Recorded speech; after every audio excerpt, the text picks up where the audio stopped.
रावण, लंका का राजाधिराज, 10 मुख वाला महाराक्षस, जिसे हम रामायण के खलनायक के रूप में याद करते हैं। लेकिन उसके चरित्र के एक और आयाम को समझना उतना ही जरूरी है जितना उसके विनाश को। रावण एक ऐसा शक्तिशाली तपस्वी था जिसके ज्ञान को देवता भी मानते थे। वेद शास्त्र, ज्योतिष, आयुर्वेद, संगीत, तंत्र मंत्र, कोई भी विद्या ऐसी नहीं थी जिसमें उसने अपना प्रभुत्व ना जमाया हो। उसके 10 सिर इस बात का प्रतीक थे कि उसका ज्ञान 10 दिशाओं में व्याप्त था। और भक्ति की बात करें तो रावण ने अपने जीवन का एक विशाल हिस्सा महादेव को अर्पण किया, अपना खून अर्पण किया, अपना सिर तक काटकर महादेव के चरण में रख दिया। ऐसी भक्ति, ऐसा समर्पण शायद ही किसी और राक्षस या राजा ने दिखाया हो। परंतु इसी तपस्या के नीचे एक और राज छुपा था। उसकी भक्ति और उसका ज्ञान जितना अति उल्लेखनीय था, उतना ही भयानक उसका अभिमान भी था। और यही कहानी है एक महान ज्ञानी के उदय की और एक महाशक्तिशाली भक्त के दुष्ट व्यवहार की।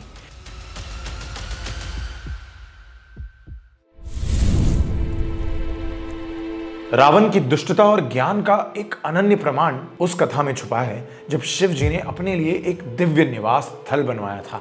एक ऐसा महल जो मानव कल्पना से परे था, जिसके स्तंभ सुमेरु के शिखरों जैसे तेजस्वी थे, जिनकी दीवारें मणि मोती से अलंकृत चमकती थीं और आंगन में कल्प वृक्ष सुगंध फैलाते खड़े थे। जब वो दिव्य कैलाश गृह तैयार हुआ, शिव ने सोचा कि उसका गृह प्रवेश भी विधिवत और शास्त्रों के अनुसार हो।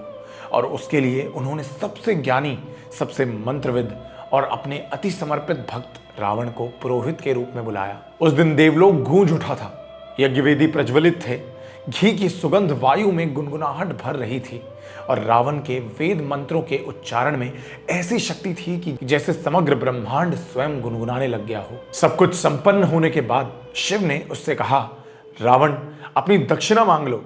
और रावण ने अनन्य भक्ति के भाव से प्रार्थना की, प्रभु, मुझे कुछ और नहीं चाहिए, मुझे आपका नया गृह ही दक्षिणा में प्रदान कीजिए। महादेव ने अपने भक्त वत्सल स्वभाव से बिना झिझक कहा, तथास्तु, और अपना दिव्य ग्रह उसे दे दिया। उस क्षण सभी देवता चकित रह गए, क्योंकि जो घर शिव ने स्वयं रचित किया था अब लंका का हो गया। इस तरह लंका, जो पहले एक सामान्य द्वीप था, उस दिव्य भवन के स्थापित होते ही स्वर्ण नगरी बन गया। उसके प्रत्येक दरवाजे में रत्न चमकते थे, उसके दीवारों में सूर्य की रोशनी का प्रतिबिंब खेलता था।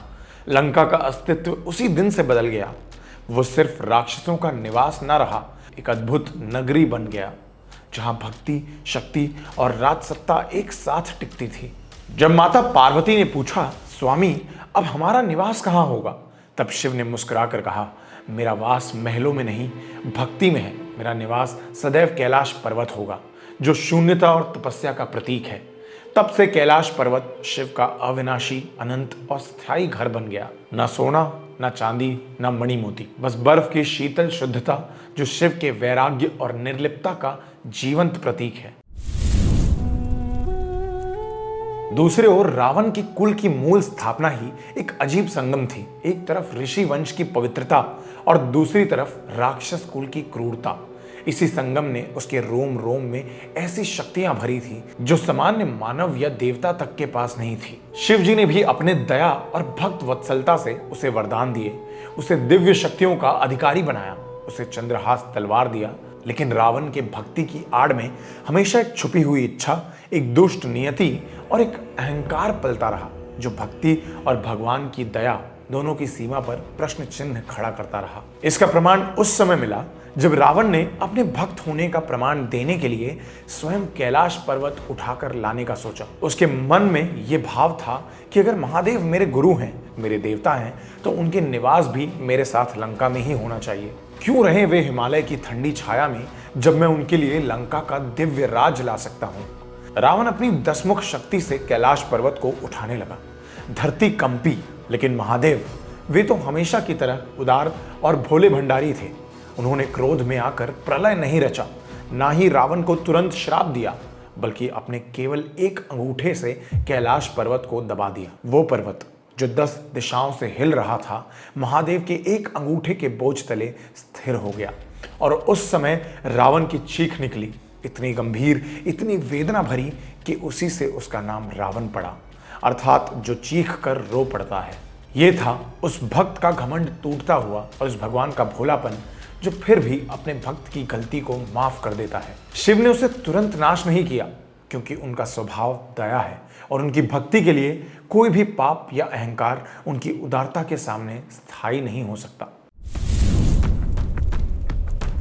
रावण ने शिव के अस्तित्व को लंका ले जाने की कोशिश की, पर रावण का दिमाग एक ऐसा समुद्र था जिसमें भक्ति और लोभ दोनों की लहरें एक साथ उठती थी।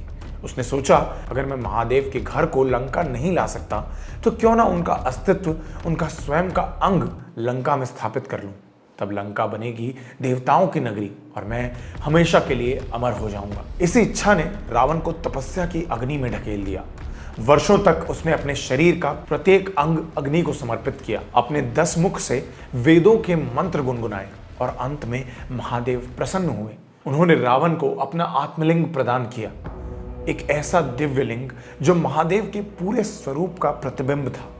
साथ ही शर्त भी दी, रावण जहां इस लिंग को रख दोगे वहीं यह सदैव स्थिर हो जाएगा, उसके बाद इसे कोई भी, तुम भी हिला नहीं सकोगे। रावण ने आत्मलिंग को अपने हृदय से लगाया और पुष्पक विमान से लंका की ओर चला। उसका हृदय इतना उत्साहित था कि उसने लंका के स्वर्ण मंदिरों को शिव के निवास स्थल के रूप में देखना शुरू कर दिया था। पर इस यात्रा को देवताओं ने खतरा माना। सभी देवता विष्णु के पास गए और कहा, यदि शिव लंका में स्थापित हो गए तो रावण की शक्ति अनंत हो जाएगी। ना हम, ना राक्षस, ना मनुष्य, कोई भी उसे कभी हरा नहीं पाएगा। तब विष्णु ने गणेश जी को बुलाया और कहा, तुम रावण को रोको, तुम्हारा बुद्धि का खेल ही इस घमंडी भक्त को रोक सकता है।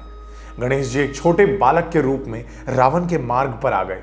तब तक संध्या काल निकट आ चुका था और रावण अपने नित्य संध्या वंदन के लिए बाध्य हो गया। उसने देखा कि एक नन्हा बालक खेल रहा है। आत्मलिंग का बोझ उसके हाथ में था और उसने बालक से कहा, हे बच्चे, कुछ पल के लिए इस लिंग को पकड़ कर रख ले, मैं अपने कर्म निपटा कर आता हूं, लेकिन याद रहे इसे जमीन पर कभी मत रखना। गणेश जी मुस्कान के साथ बोले, ठीक है, पर मैं इससे ज्यादा देर तक नहीं उठा पाऊं। जब मुझे भार महसूस होगा मैं इसे तुरंत नीचे रख दूंगा। जैसे ही रावण अपने कर्मों में व्यस्त हुआ, गणेश जी ने अपनी माया रच दी। उन्होंने अपने नन्हे हाथों में आत्मलिंग को पकड़ा और कुछ क्षणों बाद उसे भूमि पर रख दिया। जैसे ही लिंग पृथ्वी को स्पर्श हुआ वहीं स्थिर हो गया। रावण जब लौट कर आया और उसने आत्मलिंग को उठाना चाहा, उसने अपने 10 मुख से मंत्र उच्चारित किए, अपने पूरे बल का प्रयोग किया, पर आत्मलिंग जरा सा भी नहीं हिला। उसकी आंखों में आग थी, हृदय में क्रोध और जीवन भर की तपस्या का भार। पर महादेव की शर्त और गणेश जी की लीला उस पर भारी पड़ गई। जहां यह लिंग स्थापित हुआ वही स्थान आज गोकर्णा के नाम से प्रसिद्ध है, जो कर्नाटक में स्थित है। यहाँ स्थापित हुआ महाबलेश्वर मंदिर आत्मलिंग का निवास स्थल है।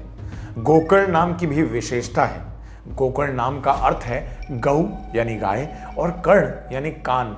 कहा जाता है कि जब शिवजी ने यह आत्मलिंग गणेश जी की लीला के बाद पृथ्वी में स्थापित किया, तब उस जगह की आकृति गाय के कान जैसी थी।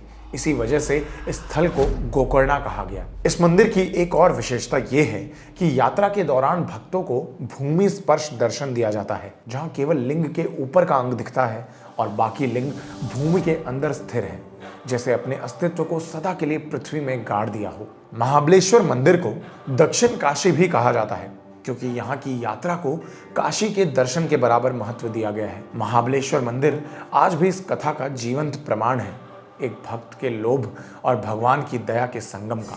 रावण तपस्वी था, तेजस्वी था, शिव भक्ति का चरम रूप था, पर उसकी भक्ति के आसन में हमेशा घमंड की रेखा खींची रही। उसने महल मांग लिया, कैलाश उठा लिया, आत्मलिंग तक ले आया, लेकिन नियति के बिगड़ जाने से उसके कर्म कभी संपूर्ण फल तक नहीं पहुंच पाए। यही सत्य है, भक्ति बिना विनय के सिर्फ शक्ति बन जाती है, और शक्ति जब घमंड से जुड़ती है तो अपने ही भक्त को उसके फल से वंचित कर देती है। अगर ये वीडियो पसंद आई हो तो वीडियो को लाइक कीजिए और अपने सुझाव कमेंट करिए, चैनल को सब्सक्राइब करिए और बने रहिए राज के साथ। See you in the next one.